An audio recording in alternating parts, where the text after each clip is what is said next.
Good morning, everybody. Can you hear me? Let's see. Can you hear me?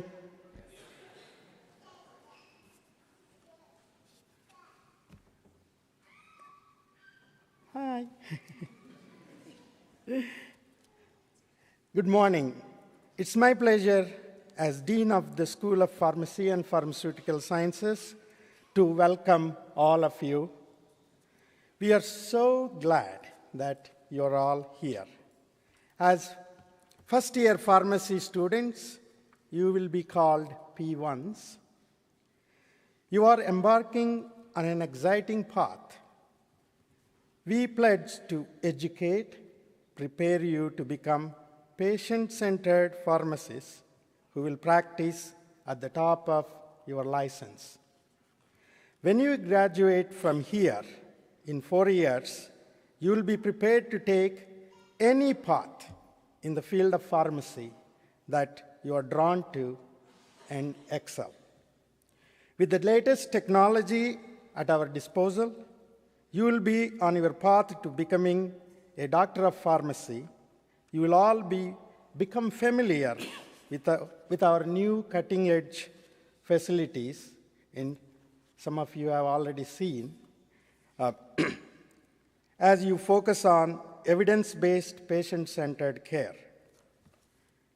You all learn from our highly accomplished faculty members and also from each other.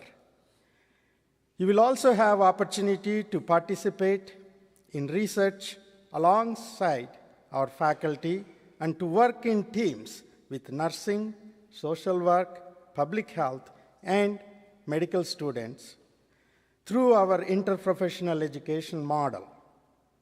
These experiences will prepare you in your clinical experiences and for ever-evolving world of modern healthcare and the profession of pharmacy. As you don your white coats, we welcome you to the field of pharmacy and to Binghamton University's School of Pharmacy and Pharmaceutical Sciences. Class of 2026, thank you for choosing us.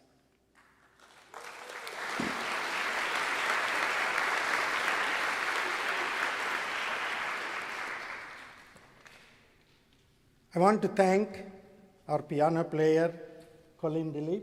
Thank you.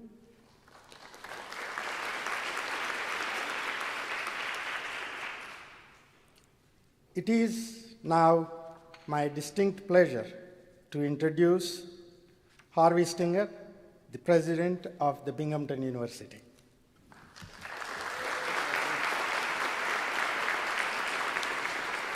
Thank you, Raju. On behalf of Binghamton University, welcome to Binghamton University's School of Pharmacy and Pharmaceutical Sciences' 6th White Coat Ceremony. Congratulations.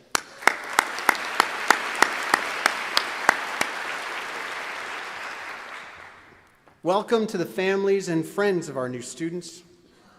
Welcome to the professors who will teach them, to the preceptors who will guide them, and to the advisory council that has helped develop the curriculum that will educate them and the interprofessional ties that will make them effective team members and team leaders. And most of all, welcome to our newest pharmacy students. Welcome to Binghamton.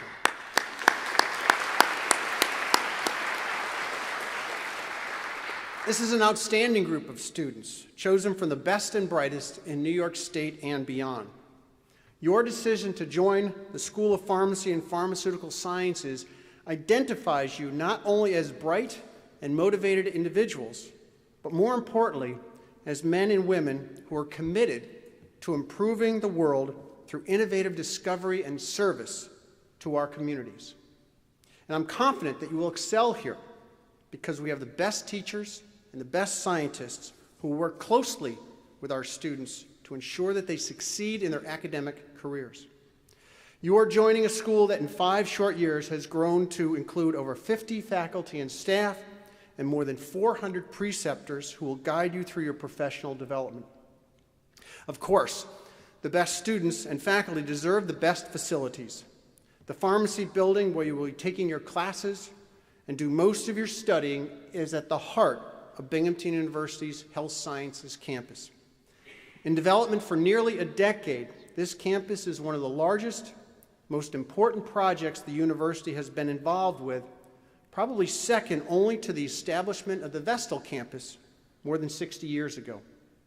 And it's just a beautiful building, located close to UHS and Lourdes hospitals, where you will also be engaged in interprofessional education in the healthcare and social work professions. And as you've noticed in your visits to the pharmacy building, work is underway on a new $15 million research and development facility located adjacent to the School of Pharmacy and Pharmaceutical Sciences. This new building will be one of the final pieces that ties together the Binghamton University Health Sciences campus. It will be central to the School of Pharmacy's expanding research and graduate development and design. And it will be home for collaborative research by our faculty and graduate students. It will also enable the school to broaden its outreach with the top pharmaceutical and healthcare companies, with the potential to develop the professional networks pharmacists need to complete their training. And most important to you, it will be finished early next year, so some of you may be among the very first students to benefit from its state-of-the-art equipment. Together, these facilities, along with Decker College, will anchor our Binghamton University Health Sciences campus, establishing a nexus of innovation, creativity, and compassion in healthcare. The fact is, you've come to Binghamton at just the right time. Not only have we created a cutting-edge facility for you, but right now our nation needs trained pharmacists and pharmaceutical scientists.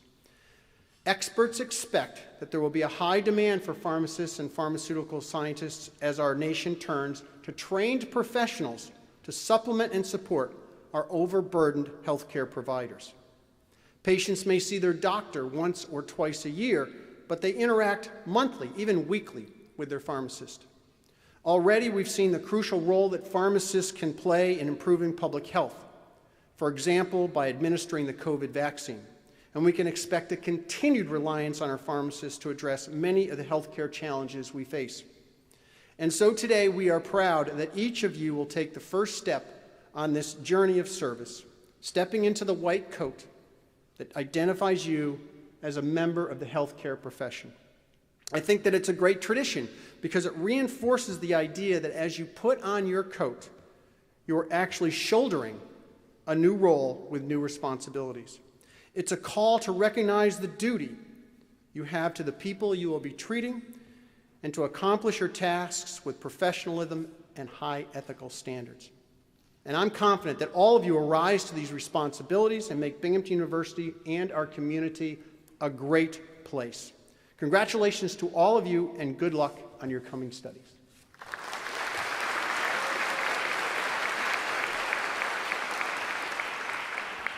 Good morning, everyone. My name is Donald Hall. I'm the Executive Vice President for Academic Affairs, also known as the Provost, here at Binghamton University. And it is my great pleasure to be here to congratulate you on your admission to Binghamton University's Doctor of Pharmacy program and to witness this important rite of passage for the class of 2026. I'm also delighted that your family members and loved ones are able to join you today to share in this. I'd like to ask you to give them a round of applause for the individuals who have helped and inspired you. So thank you for being here.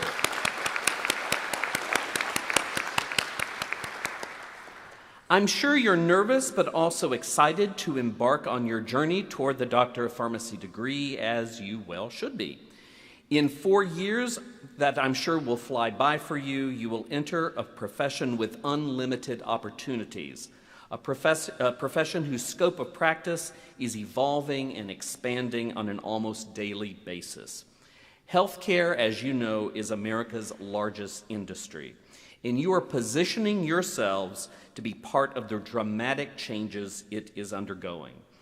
You're about to begin your training to work as members of the healthcare teams that will provide better patient care, extend that care to underserved and vulnerable populations, and to do it in a more cost-effective manner. You will be part of the solution to America's healthcare crisis. Once licensed, you may find yourself working in a community pharmacy administering immunizations, advising patients and their physicians on medications and their interactions, working in a hospital or clinic as part of a team of professionals caring for patients, or working in drug discovery or education at a pharmaceutical company. The possibilities before you are rich and exciting. You're taking a very big step today, beginning a challenging program that will test your stamina, commitment, intellect, and compassion. We know that you have everything it will take to succeed. Your academic preparation and character have been assessed by our faculty, who believe that you will flourish here at the School of Pharmacy and Pharmaceutical Sciences and in the profession. Congratulations on the hard work and accomplishments that brought you here today. Please accept my very best wishes for success in the years to come. Thank you.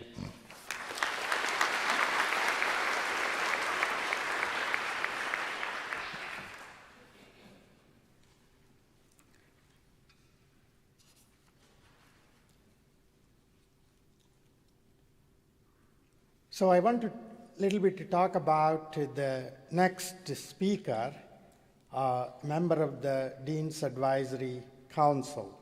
So what is Dean's Advisory Council? It's composed of several important members. They are pharmacists, business owners, healthcare providers. They share insights on the newer developments in the profession and its impact on the local community. This council has provided significant guidance and support to the school since its inception. It is my pleasure to welcome Advisory Council member Phil Samples via video to provide remarks on behalf of the council. Dr. Samples is a retired United States Air Force colonel. He holds a PharmD as well as a bachelor's degree in pharmacy from the University of Georgia, as well as master's degrees in strategic studies and military operational art from Air University. He has had 4 decades of long career in pharmacy. During his 27 years in the Air Force, he served as its 10th pharmacy consultant, senior advisor to the Air Force Surgeon General, and as a medical group commander for hospitals within the US and in the deployed environments.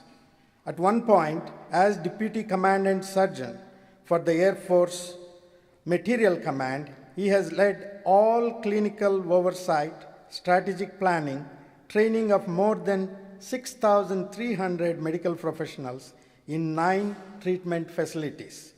He also worked in industry for many years, most recently serving as Executive Vice President of Innovation Associates. He is currently the owner and operator of Samples Professional Healthcare Consulting. On behalf of the Dean's Advisory Council, please join me in welcoming Phil Samples.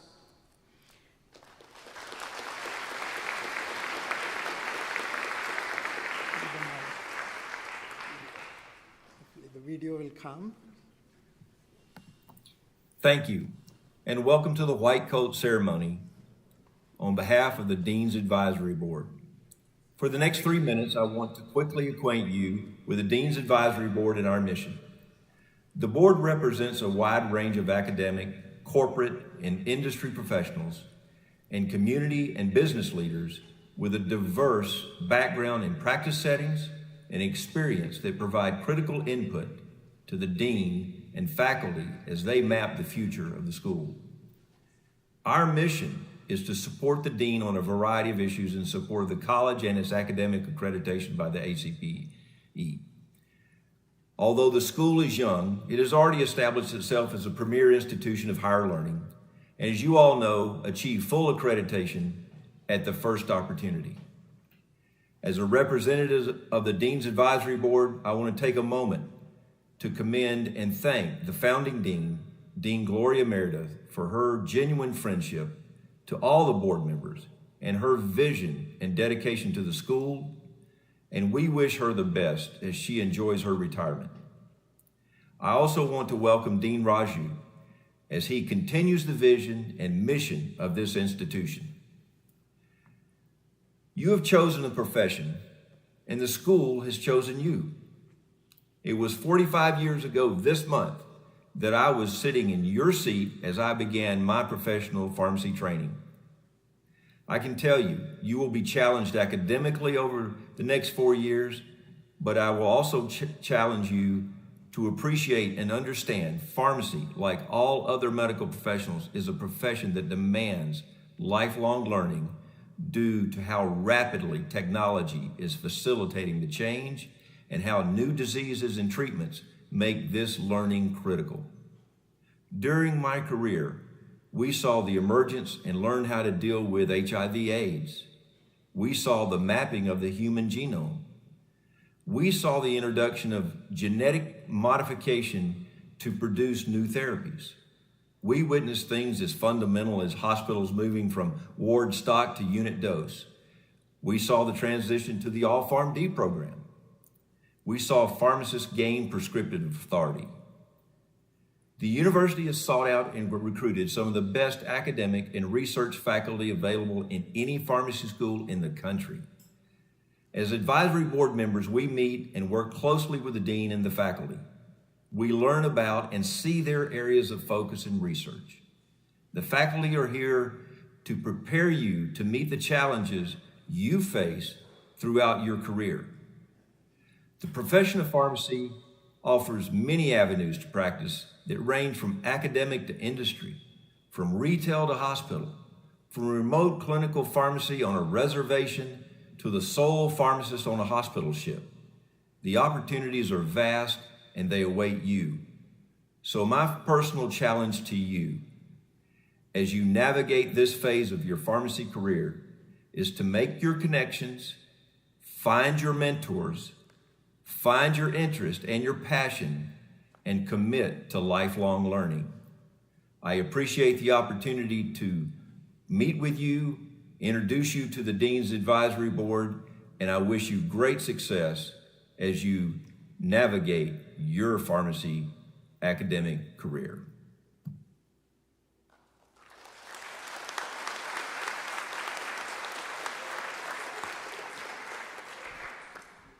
Marianne Clethermus, Director of Medication Safety and Quality at the American Society of Health System Pharmacists, an adjunct professor at Midwestern University, Chicago College of Pharmacy, received a Bachelor of Science in Pharmacy from the University of Michigan in 1977, and her Doctor of Pharmacy from the Philadelphia College of Pharmacy and Science in 1981.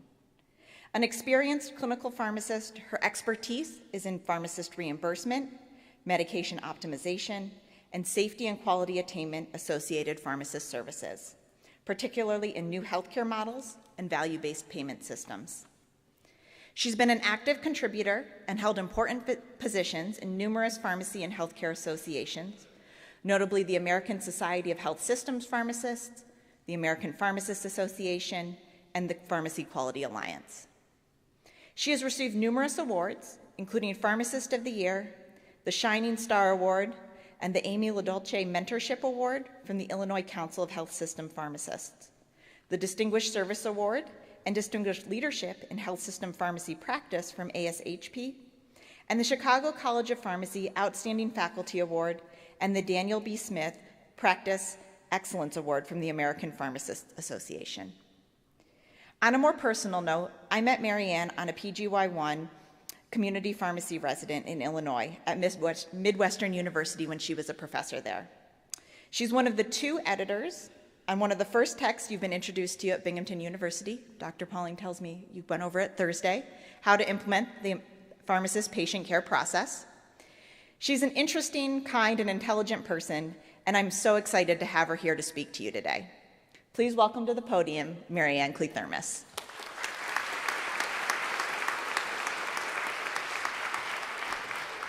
Thank you, and good morning. How are you all doing today? I'm very happy to be here. I'd like to thank President Stenger, Provost Hall, and the Dean Naranju, and especially the esteemed faculty, and of course, Sarah. She's awesome. You have an awesome faculty in front of you.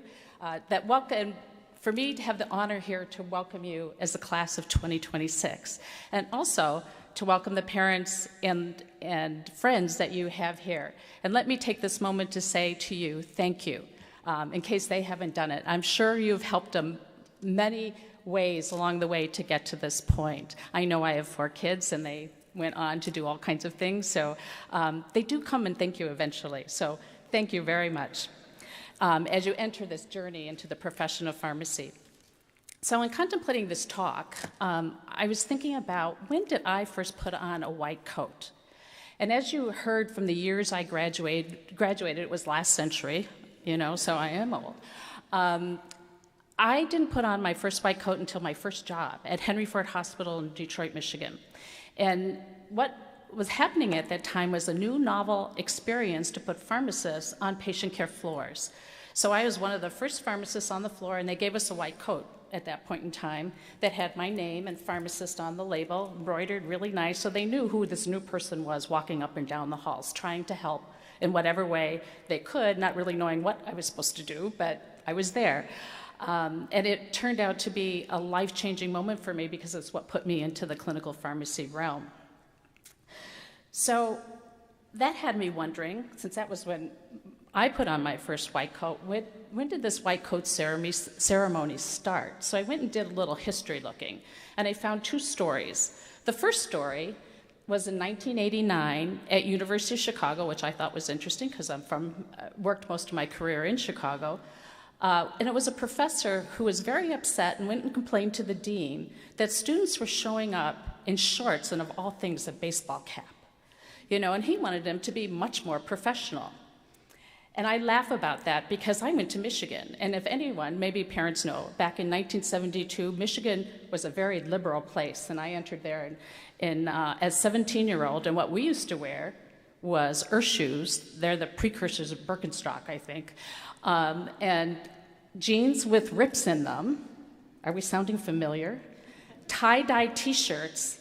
And midriffs used to show. We saw that last night, where we used to wear these things called halter tops. So nothing has changed from 1972 to 1989 to 2022. We're all still doing the same thing, or history repeats itself. But really, the other story is probably the one that you'll find most. I just love that first one. That was, I only found one reference to that. And that was Columbia College in 1993. The Arnold Gold Foundation gave to the medical school, paid for all the white coats. And the reason they did that is they had some requests of the school when they gave those white coats. The first one was to make sure that students understood professionalism. Now, you've heard that word already batted around, professionalism, and what does that mean?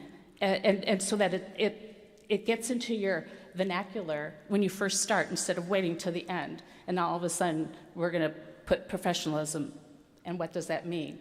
So what they said and what they wanted to imply is that it's a balance. It's a balance of knowledge, and it's a balance of compassion, leadership, and caring. And so those are the soft skills that I'd just like to spend a minute talking about, because those skills are really, as an employer, as somebody who hires, as somebody who chooses residents, I look for most. Because as a teacher for many years, knowledge is actually easy to teach. It is harder, much harder to teach compassion and caring and leadership.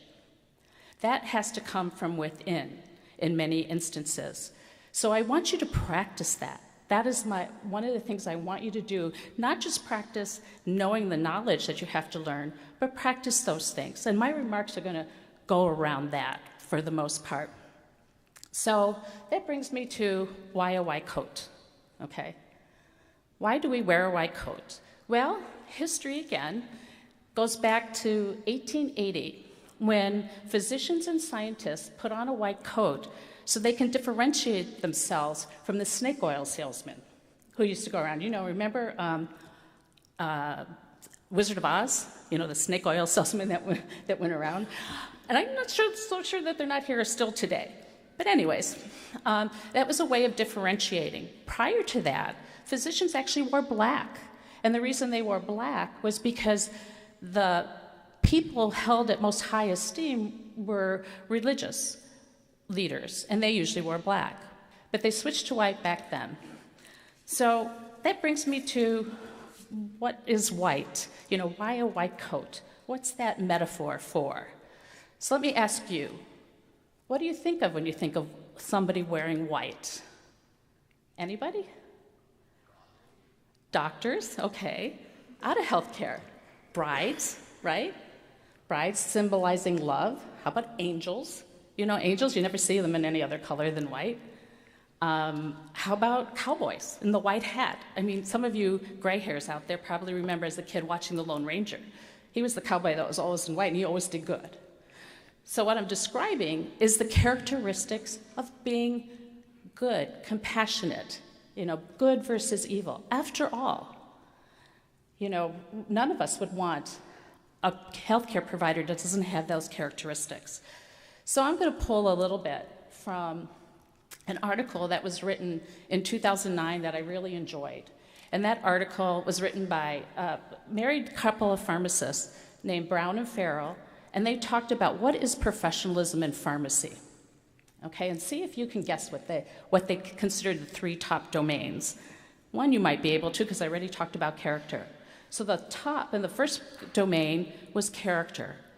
That's one of the things you need to be a professional in pharmacy. And what do I mean by that? You know, we already talked about good. I mean honesty, I mean integrity, I mean responsibility, accountability, and moral courage. Moral courage.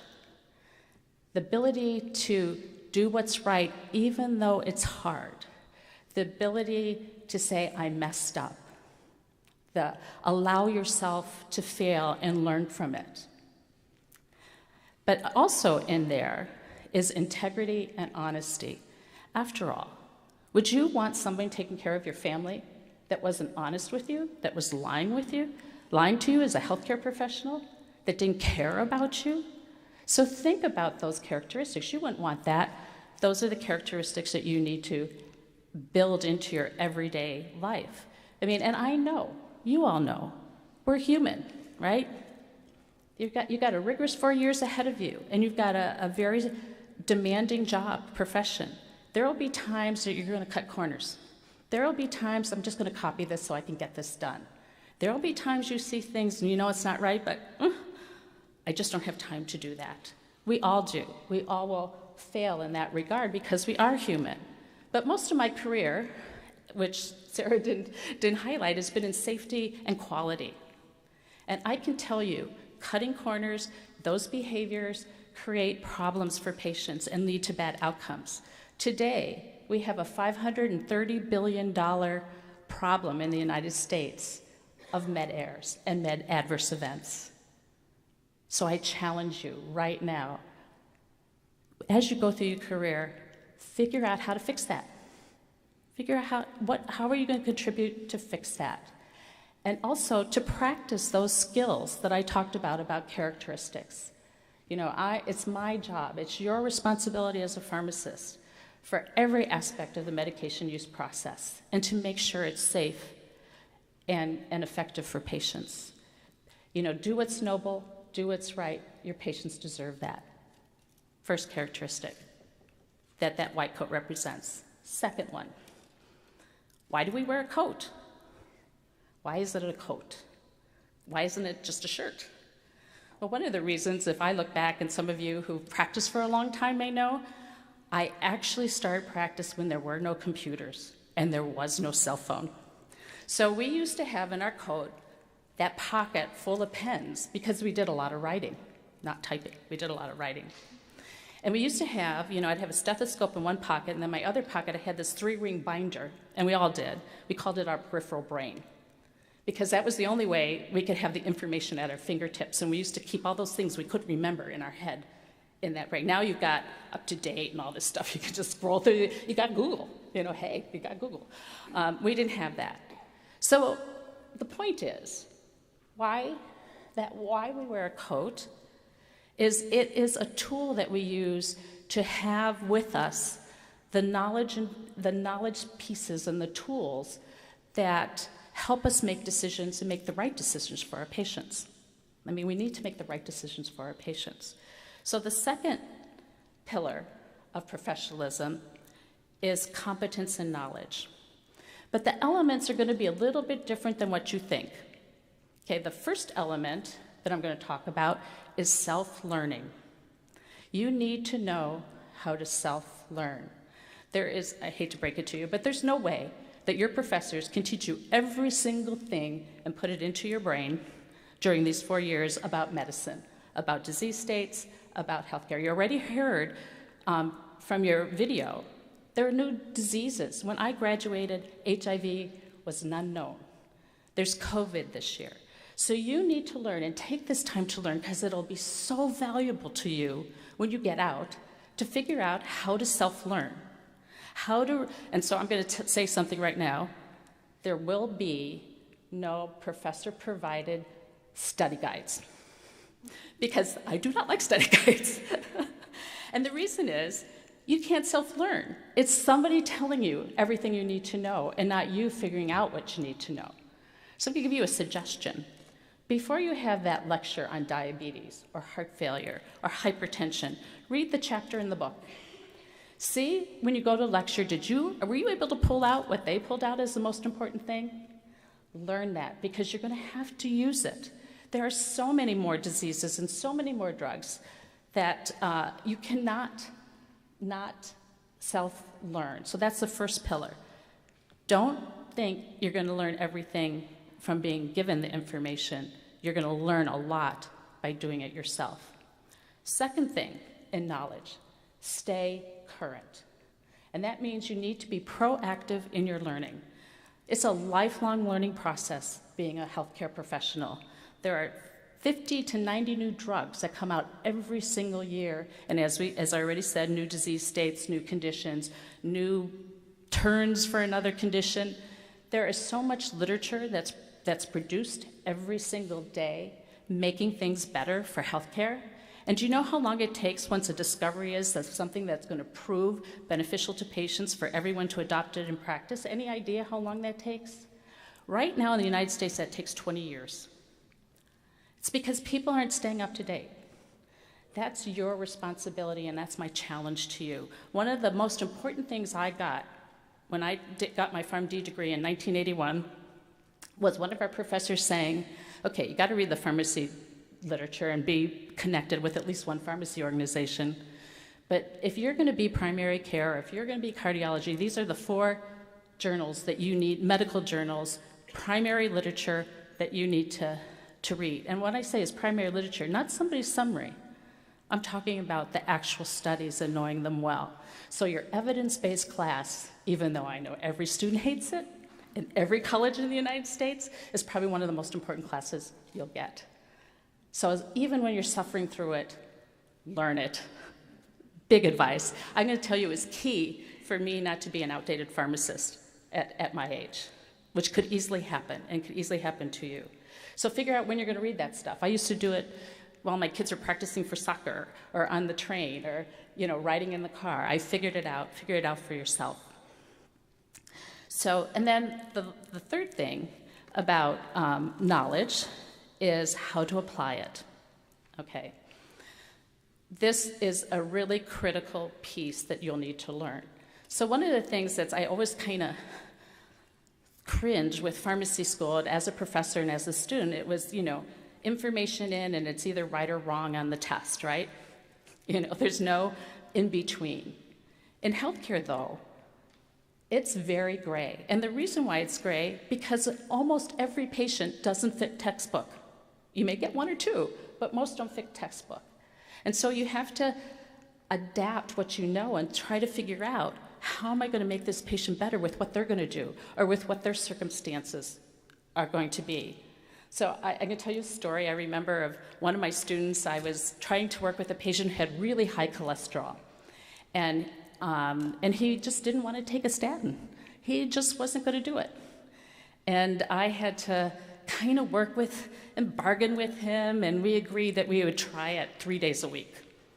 And, you know, my student listened to all this, and he said, but Dr. Cleathermos, that's not what the guidelines say. And he said, but he's not going to do the guidelines. And then he kept saying, but Dr. Cleathermos, that's not what the guidelines say. The patient's not going to do the guidelines. You know, so sometimes you can get wins with that. You can get them to trust you and believe you and do that. And do what you're kind of influencing them to do. So it's that application, which requires critical thinking and problem solving. So when you're taking that exam or studying, think about, am I thinking through this correctly? And even if you don't, that's okay. That's what the professors are here, to understand your thinking process and help you figure out how to improve that and to make it more valuable to the patients you'll take care of. The third, so that's our second one. So the first pillar, character. Second pillar is knowledge and being that accountable person. The third white coat, when we think about it, right, it's like any uniform. How do I figure out who is a healthcare provider versus a policeman? Who's a healthcare provider versus anyone who wears a type of uniform?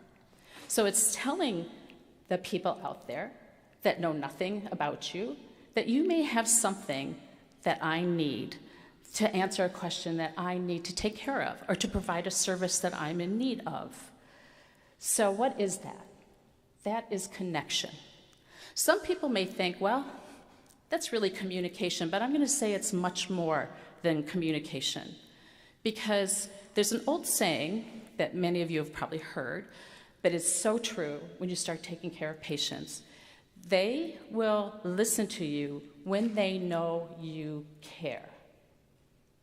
You know, and I'm going to say, you don't know me from Adam except for that introduction, right?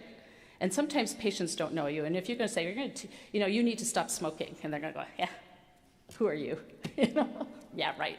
You know, it doesn't work. I'm going to tell you it doesn't work. I had a patient, another story. I had a patient who I was referred to for diabetes, and she was walking around with blood sugars of 400. Normal is 100, okay? And she walked in and she said, I don't care who you are. I'm not letting my blood sugars be below 200 because I feel terrible. And that's true. If you sit that high and you start dropping it to normal, they will feel terrible. They'll feel like they have low blood sugar. So, you know, I needed to have her trust me. I needed to connect with her. I needed not to say, this is what you're going to do. So what is that? I needed to listen to her. I needed to listen to her. And so her whole first visit was nothing about her life and what she had to deal with every single day. And I remember the student with me and said, you didn't talk about anything about pharmacy. I said, I know. There's nothing about pharmacy. But I was making that connection because there's no way she's going to listen to me until she trusts me. So I'm going to tell you, listen. The first thing you need to do is listen. Everyone has a story. And to them, their story is absolutely correct and right. And that could be a patient, and that could be a healthcare provider that you see doing something that you've learned was not quite the way it should do. But when you listen, you can figure out their rationale and thinking. And usually that rationale and thinking has a good path. It's based on what they know. Now you know something different. So you need to figure out how to relay that. And it works when you have compassion and empathy and caring and make that connection. The other thing in that domain is self-control, okay? And I bet you've all witnessed, and I know I have, in healthcare practice, somebody losing it, a provider losing it a little bit. But think about it. When you're ill, are you Mr. or Miss Sunshine? No, you're probably pretty ornery. And when people don't feel well, they're kind of ornery. You know, and if you respond with shortness, I'm irritated with you, you'll never make that connection. It gets hard. It gets hard. And so you have to figure out your soft skill there. are you a joker? Or are you a sweet person? My colleagues call me, I'm the mother. I get very motherly. Although I did call one guy Mr. Irascible, and he laughed. And then we connected, and I started able to help him feel better and get better after we connected. So that connection is incredibly important. Now, when you put those three things together, okay, as you notice, I talked nothing about, do you know the dose of this drug? Right? We didn't say one word about that. Or do you know the symptoms of this disease? That does come into knowledge. But I gave you three characteristics that I think this white coat is a metaphor for. And that's what it means, and that's what I want you to remember. If you have to put it on your refrigerator, on your mirror, I know many students come into school and say, I just want to help people. And then we do something to them over the next 4 years. It's either the rigor of the curriculum, the social stresses, the money, and then they get out and they forget about that. I want you to put that on your mirror, on your refrigerator. Remember, it's all about the patient. We're here to serve the patient, not to serve pharmacy. Pharmacy is an important part, but our profession as a healthcare is to serve the patient, and we want to help patients. That's why we're doing this. So remember that. So you put it all together, and you'll find what you can do is influence. You can influence that patient. So I have to tell you that the lady who wouldn't go down to 200, a year later, I got her sugars down to normal. We found what would work. And when I left that clinic, she came and she gave me this crocheted red skirt. And she also came with her bright red boots. She said, I bought these 2 years ago and I've never been able to get into them, but now I can get into them because you made me better. That is the reward of a professional. When you know you've helped somebody and they go out of their way to say something to you because you were able to influence. And those are the three soft characteristics. Well, knowledge is not so soft, but I talked about the ability to make sure you can self-learn. So those are very key, I think, in what you do. Before I end, I want to reiterate, because I had in my talk some of the things you've already heard. Most of us know pharmacy. Most of the community knows pharmacy based on what you see at the local community pharmacy, because they're prevalent and they're around. And you see what that pharmacist does. And it's a noble profession that needs to happen. We need somebody to do that. But I am also going to tell you that the choices that you have with this degree is vast. And when I tried to do that job, I was no good at it. I wasn't. I had to find something. It wasn't me. It wasn't my passion. It wasn't what I needed to do. But obviously I found my passion because people decided to reward me on that. So I'm going to challenge you to figure out in that medication use process, there are 100 steps in there, from what you've heard about discovering a drug, getting that drug, that's marketing it, getting it to where it needs to be so it can be given to patients, to working with physicians and other prescribers or prescribing it yourself to optimize it for the patient. That's kind of what I did. To dispensing it, to make sure it's right, and giving that little kick to the patient to make sure they're taking it, which is a lot of what community does and the immunizations, to following up complex patients, making sure it works, making sure they're getting better, making sure they're not having an adverse event, trying to prevent those adverse events. Those are more what I did. But there's other things too. My husband's an IT pharmacist. He builds the systems that help us keep things safe. He writes that code. He works with the people who write it. Another area that you can go into, there's also policy and regulation.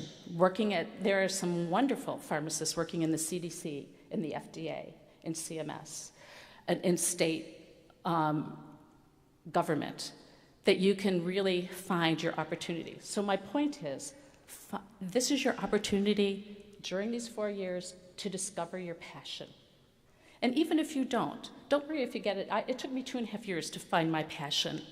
But once you do, you will love your job. Life is too short to wake up every morning saying, I don't want to go to work. How many of you have had that experience? I don't want to go to work. Don't do that. Not worth it. But I'm going to tell you, pharmacy has something for you. Figure it out. And with that, I'm going to say I'm leaving you with in good hands, I'm pretty sure. And that is because the mission, vision, and core values of the Binghamton University School of Pharmacy and Pharmaceutical Sciences, when I looked it up, has a lot of what I just talked about. You know, it has what we've talked about with the white coat symbolism, patient-centeredness, we're focused on the patient, integrity, leadership. You do research to make things better and to create better health for your patients. That's your job around medications.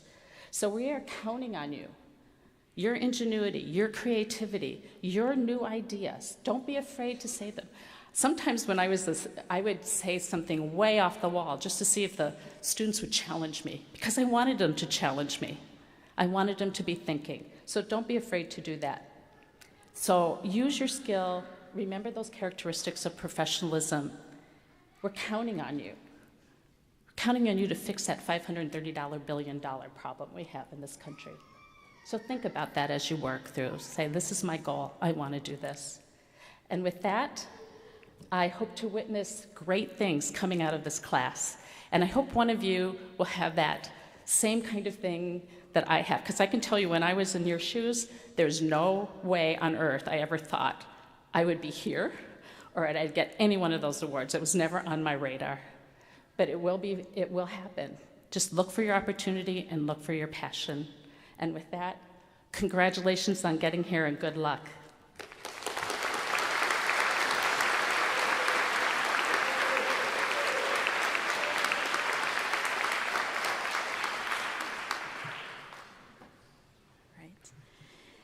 Thank you, Dr. Clithiarmus. Good morning. My name is Erin Pauling, and I'm the Assistant Dean for Academic Affairs, as well as a Clinical Assistant Professor, and I'm pleased to be here today to witness this milestone for all of our incoming students.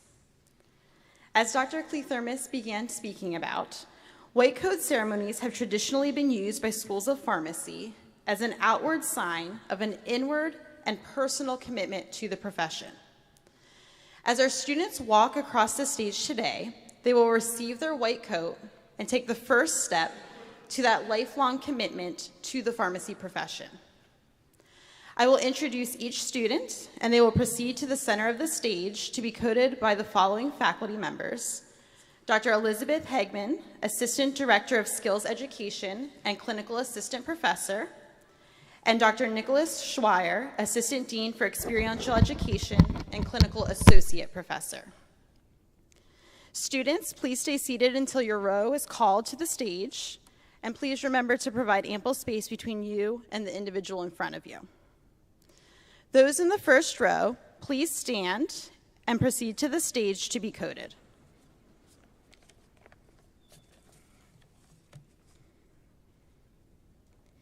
Emmanuel Amadio.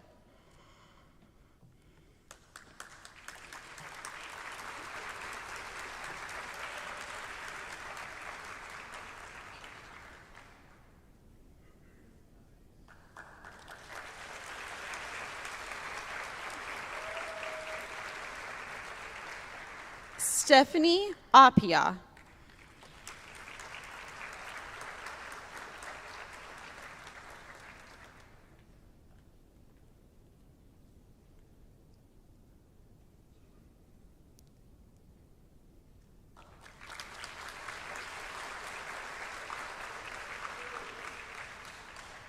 Ashley Allett.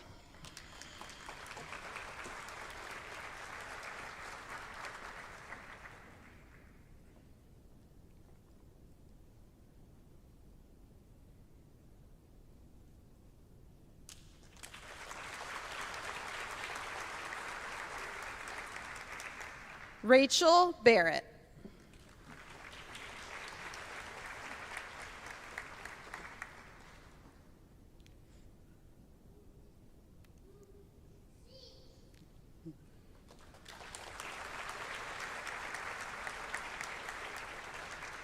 Anthony Bedrin.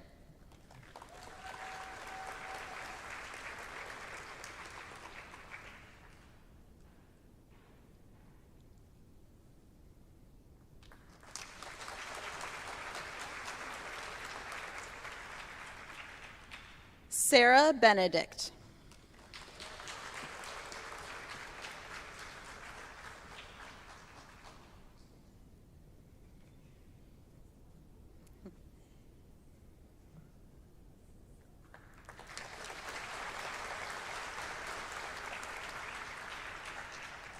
Kristen Bush.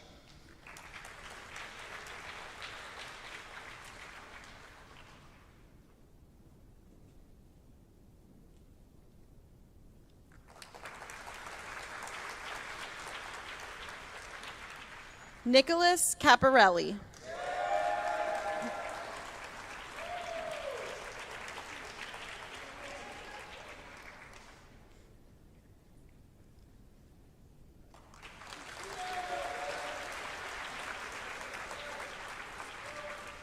Brian Chan.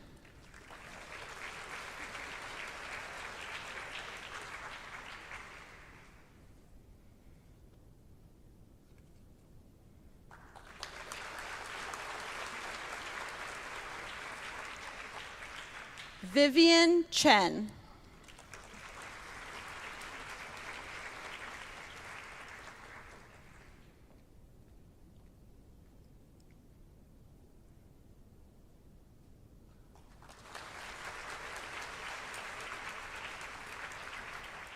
Michael Chin.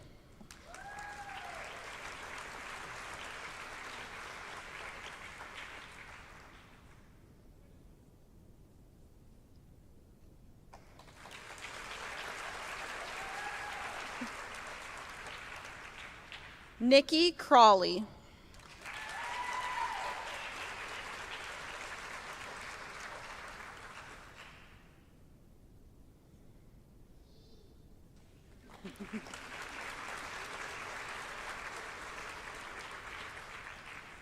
Matthew Denker.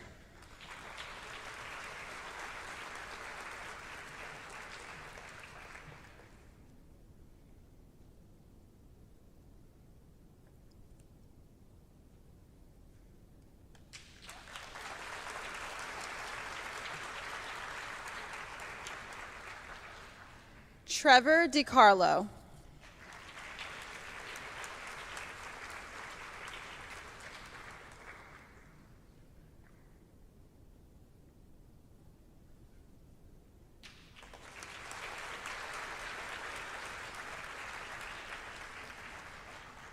Gage Domble.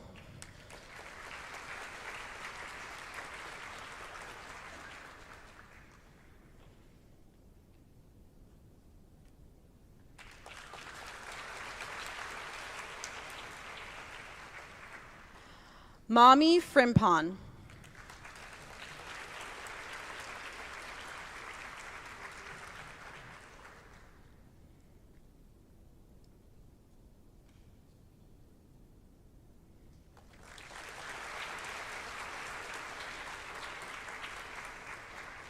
Lucy Frimpon.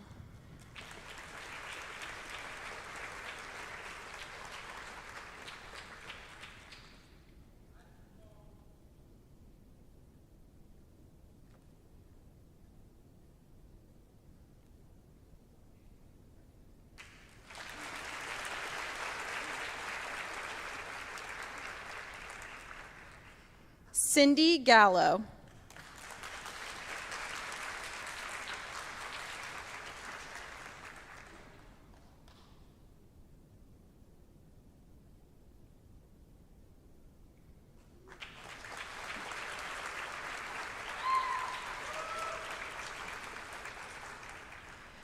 Courtney George.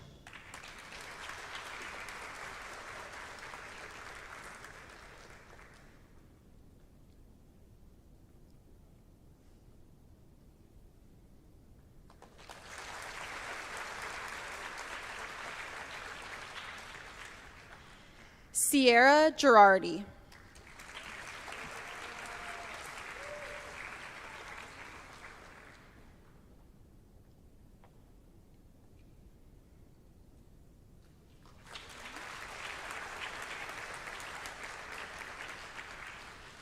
Haley Gowdy.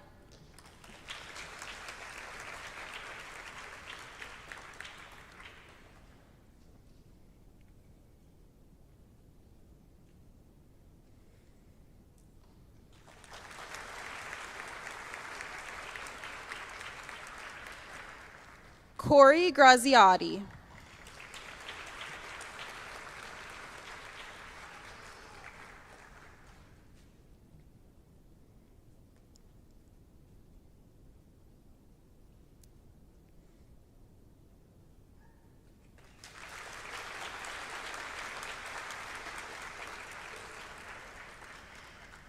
Sydney Greenberg.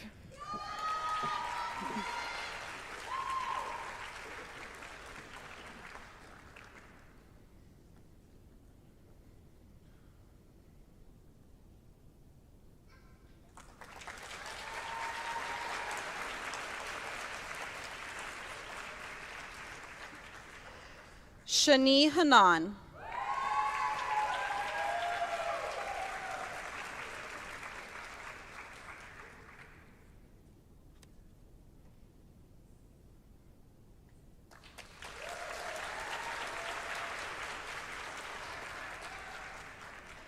Rajdeep Jadoria.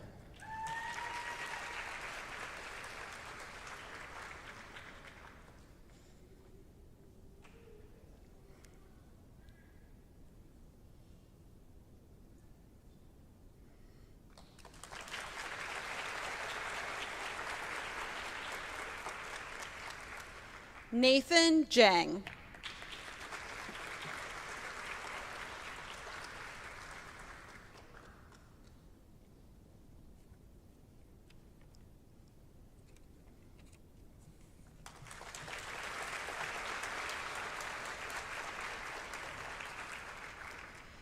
William Jurowitz.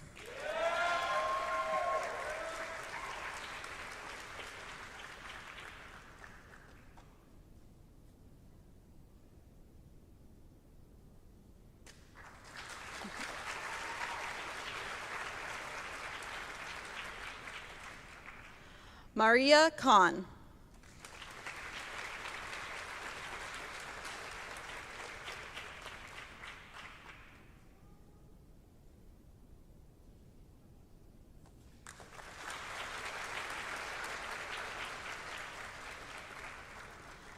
Salva Khan.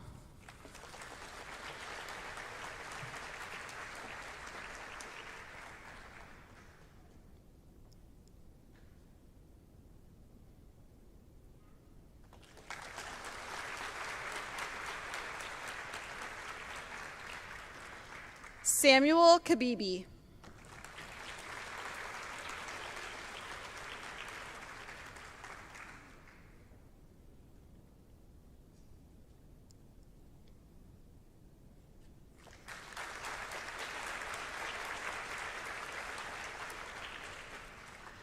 Carissa Kinlan Ballas.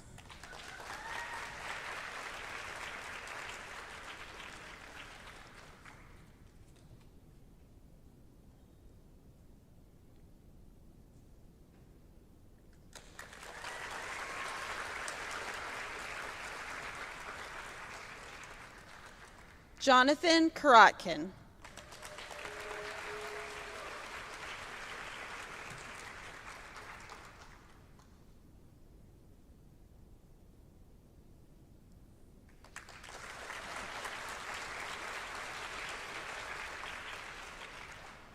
Victoria Kostiv.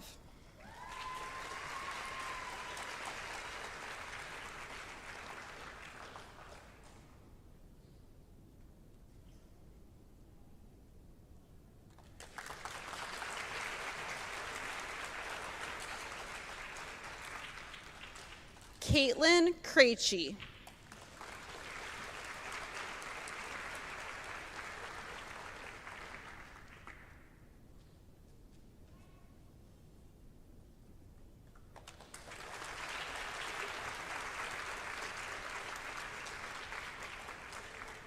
Maggie Lai.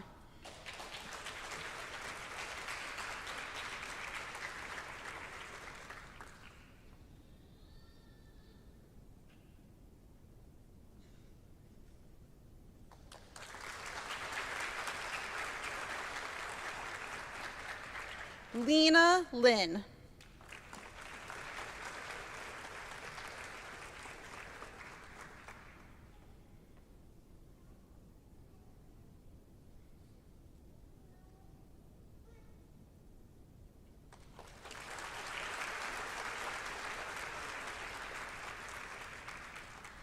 Alexis Mastrelli.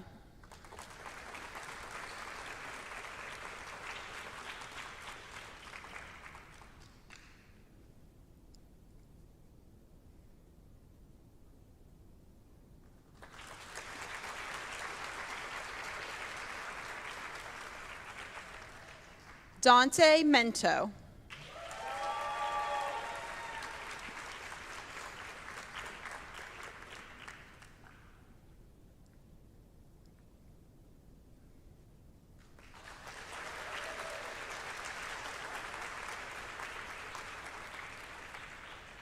Emily Molman.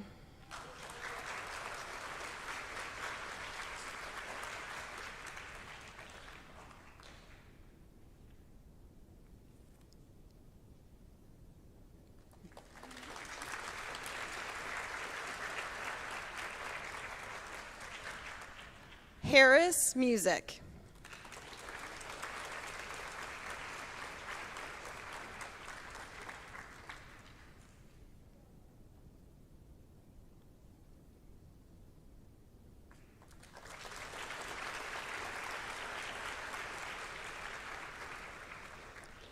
Hiral Nayik.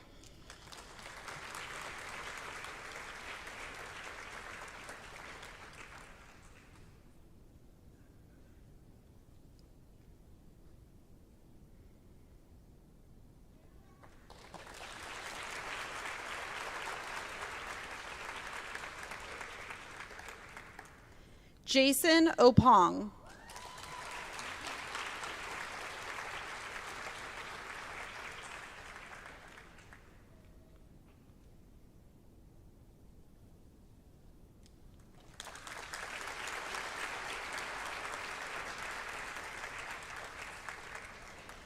Kavisha Patel.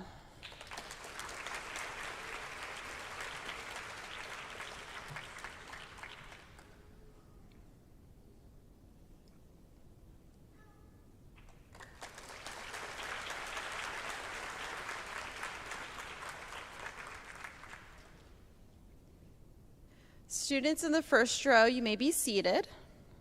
And at this time, those in the second row, please stand to proceed to the stage to be coded.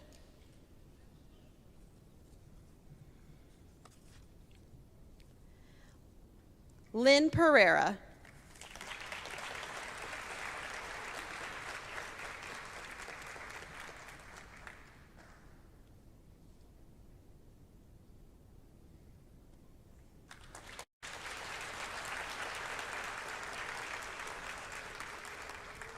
Nick Petralia.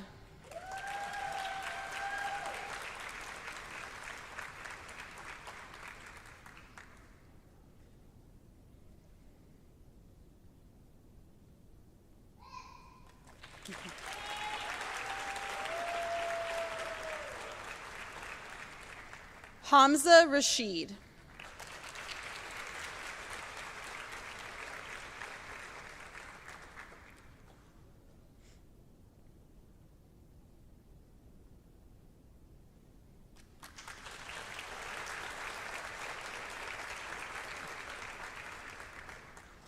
Michaela Ryan.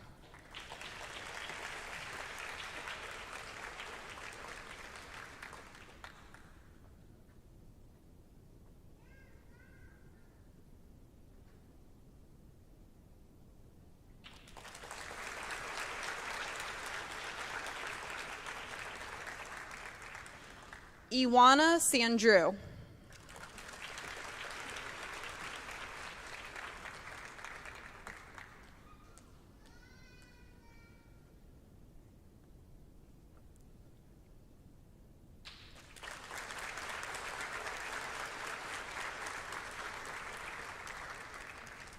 Felicia Saville.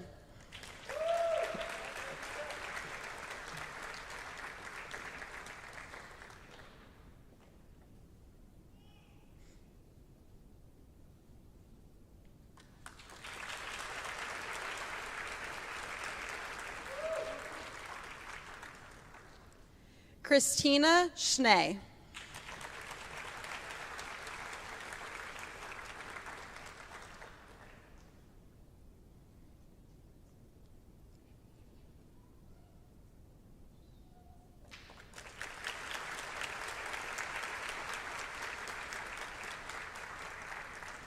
Akile Smith.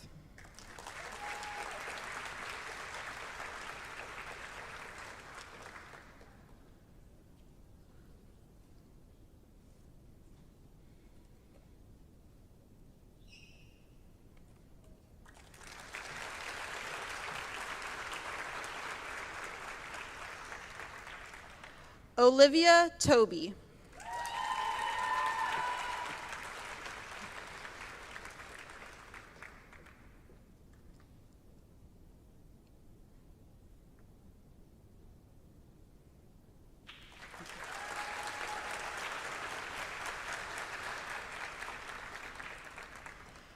Jessica Vargetto.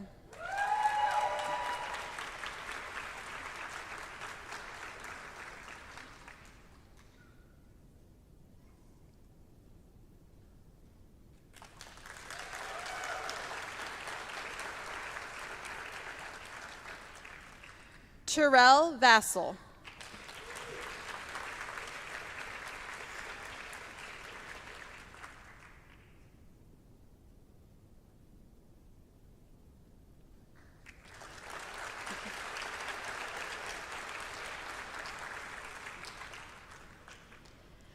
Benjamin Whitman.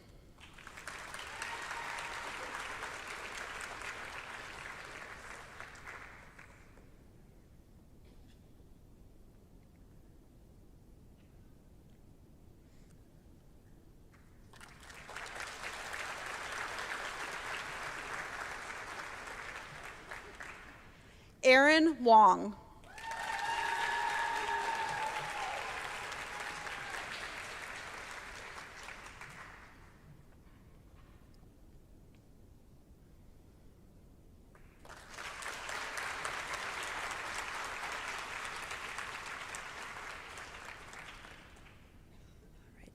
I'll ask all of the students to please rise.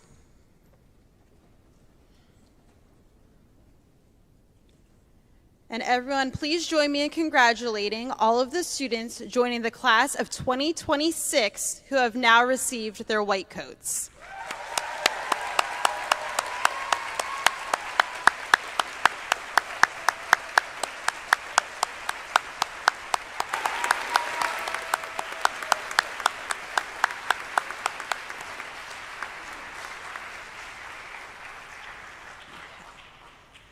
Class of 2026, please turn to face the audience with your candles.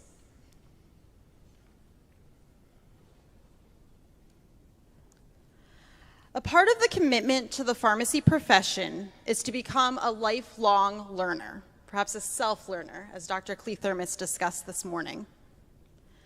The passing of the light of knowledge symbolizes a very real exchange between you, your mentors, faculty members, and colleagues. In your hand, you hold an unlit candle. On either side of the theater stand P4 students, 2022 SOPS graduates, who will impart knowledge to help you grow in the profession of pharmacy. These P4s and alum will light their candles and pass the light of knowledge on to you. This is just the beginning of your journey to become a pharmacist. Foster and nurture that light throughout your time here at Binghamton University School of Pharmacy and Pharmaceutical Sciences and onto your career as a pharmacist. P4s, alumni, please light your candle and begin the passing of the light of knowledge.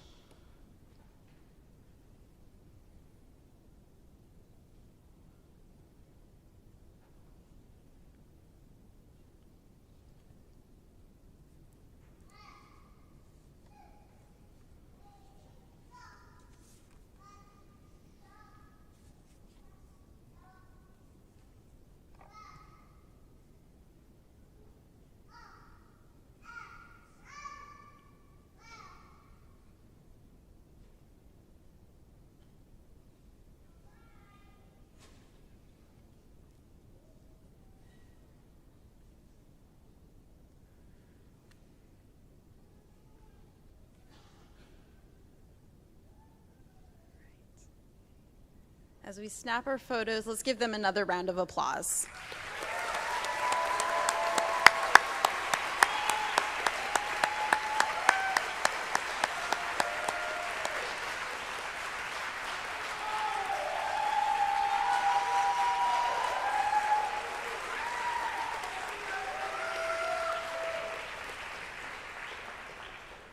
Right.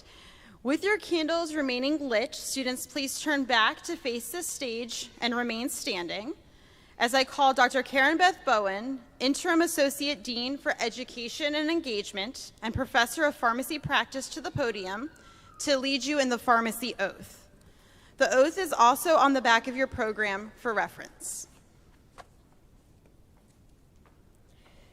All pharmacists in the audience are welcome to stand and recite the oath of the pharmacist with our students. You can find the oath on the back cover of the ceremony program. I will read a clause and you will repeat after me. I promise to devote myself to a lifetime of service to others through the profession of pharmacy.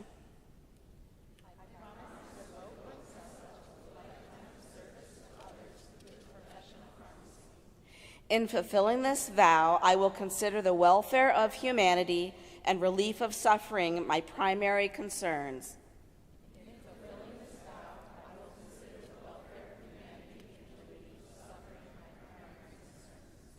I will promote inclusion, embrace diversity, and advocate for justice to advance health equity.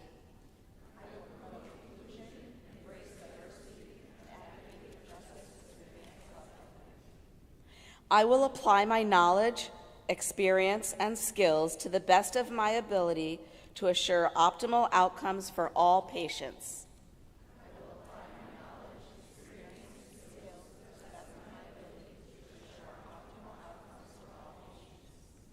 I will respect and protect all personal and health information entrusted to me.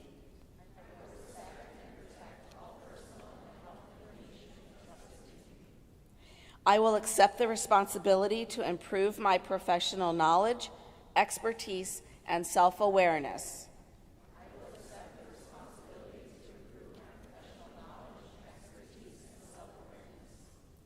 I will hold myself and my colleagues to the highest principles of our profession's moral, ethical, and legal conduct.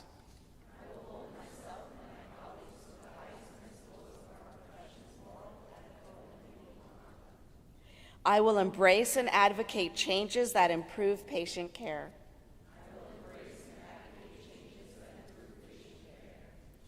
I will utilize my knowledge, skills, experience, and values to prepare the next generation of pharmacists.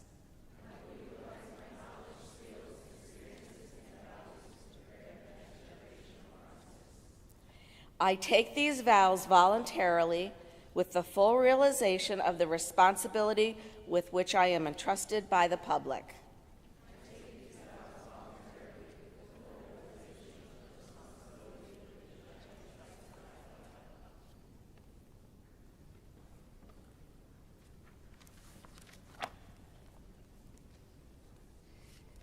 Students may now extinguish their candles. This concludes the white coat ceremony for the class of 2026. Please leave your...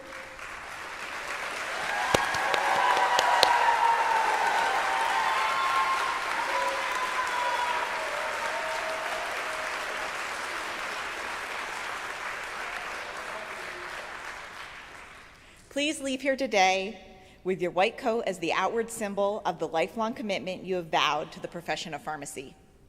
We kindly ask that family and friends remain seated while the students and faculty recess out the theater to the bleachers behind the theater for a class photograph. Please join me once again in congratulating all of the students in the class of 2026.